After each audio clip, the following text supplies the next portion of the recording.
Hey, check my new minimalistic ergonomic gaming chair. It reminds me a car seat, especially with these adjustment handles hidden in the side of the seat, exactly like in my BMW. And it has the same adjustments, it goes up and down, forward and back, and it has an ability to lean back and lock the backrest at any position with this fancy synchro tilt mechanism. Armrest adjusts exactly to my desk height,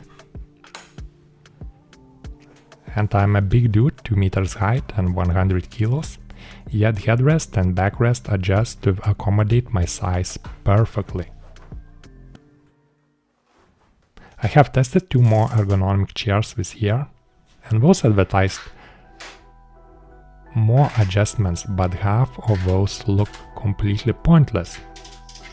And even worse, they make the chair so flimsy.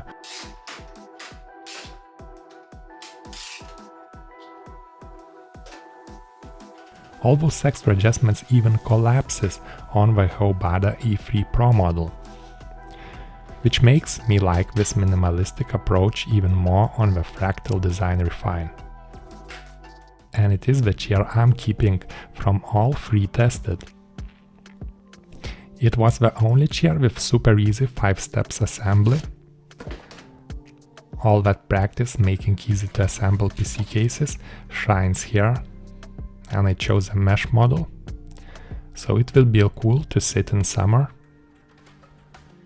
But here is a €7 seat padding that I can still use in winter.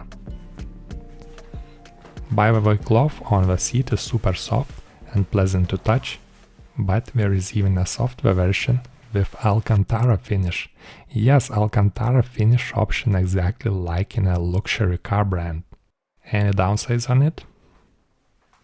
The chair is heavy, like 36 kilos with a box, which is pretty common for ergonomic chairs cause those beefy synchro tilt mechanisms, and they add not only for comfort, but I hope the chair will last very long, because Fractal Design gives a 5 years warranty.